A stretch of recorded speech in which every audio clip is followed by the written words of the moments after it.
Le 12 janvier 2010, à 16h53 heure locale, il n'aura fallu que 35 secondes pour que le séisme de force 7,3 qui a secoué l'île d'Haïti tue plus de 250 000 personnes, en blesse 300 000 autres et fasse près d'1,5 million de sinistrés, contraints de se réfugier dans des camps de fortune ou dans des familles d'accueil. Le tremblement de terre a ravagé un pays déjà très fragile, où la moitié de la population vit avec moins d'1 € par jour. 1300 établissements d'éducation, plus de 50 hôpitaux et centres de santé, ainsi que la majorité des infrastructures se sont effondrés ou sont inutilisables. Un grand nombre d'ONG ont porté immédiatement leurs actions et leurs efforts sur les zones les plus touchées, la capitale Port-au-Prince et ses environs, épicentre du séisme. Sanofi Aventis et ses collaborateurs à travers le monde se sont joints spontanément au grand mouvement de solidarité internationale qui s'est mis en place dès l'annonce de la catastrophe. Ils ont décidé d'apporter leur soutien à 6 ONG partenaires déjà présentes en Haïti avant le séisme et plus particulièrement impliquées dans des actions de santé.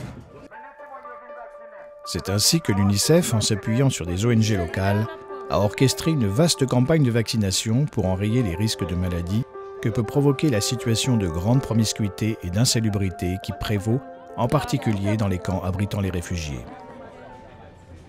On leur dit tout de même si il y a un vaccin, quand vous avez pris un vaccin, il y a d'autres doses qu'il faut reprendre à la longue. Et comment faire, il faut se penser, se protéger et ne pas laisser les petits jouer dans les mares de boueux. On leur explique tout ça.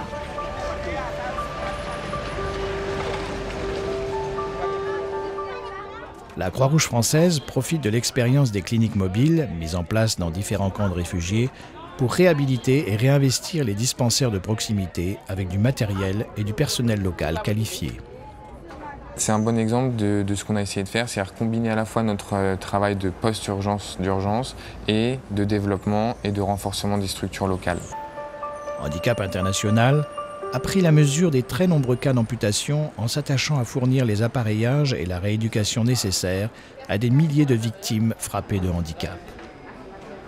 3 months later, we're still along the same estimation of between 2,000 to 4,000 maximum new amputees, in addition to what was existing obviously before the earthquake.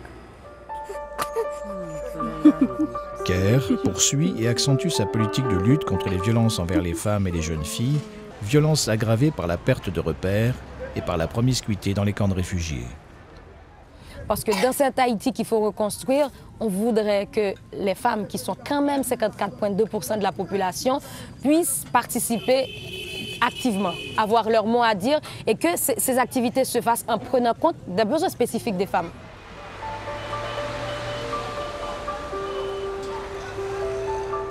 Aide médicale internationale intensifie son programme à destination des enfants des rues, dont le bataillon s'est renforcé avec les nombreux orphelins du tremblement de terre.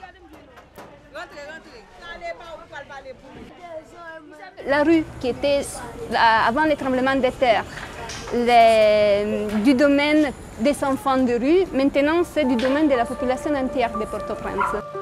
Médecins du Monde a décidé d'élargir à l'ensemble de la population de la Grande Anse son programme de gratuité des soins suite à l'afflux dans cette région du sud-ouest d'Haïti de 120 000 déplacés ayant fui le séisme. Tout le monde qui sortit pour Port-au-Prince, on a plevé, mais nous. Avant, ces gens-là avaient un petit boulot à Port-au-Prince et de ce qu'ils gagnaient, ils aidaient les gens qui habitaient ici dans la Grande Anse.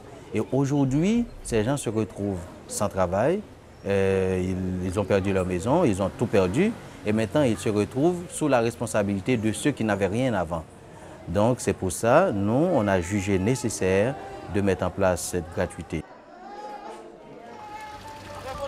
Tous ces programmes constituent quelques exemples choisis parmi tant d'autres d'actions menées par nos 6 ONG partenaires dans le cadre d'une approche intégrée de reconstruction d'un système global de santé en Haïti. Notre volonté est d'accompagner sur le long terme les programmes de ces 6 ONG, car plus de 3 mois après la catastrophe, la situation en Haïti relève toujours de l'urgence. 1 300 000 personnes vivent dans des abris de fortune et la saison des pluies va encore détériorer leurs conditions de vie déjà très précaires. Si la phase aiguë de prise en charge des blessés est terminée, les besoins humanitaires et sanitaires restent immenses. Avec un système de santé qui a été entièrement balayé, l'aide à la reconstruction et aux soins s'inscrit impérativement dans la durée et nécessite que nous restions mobilisés, tous ensemble, pour Haïti.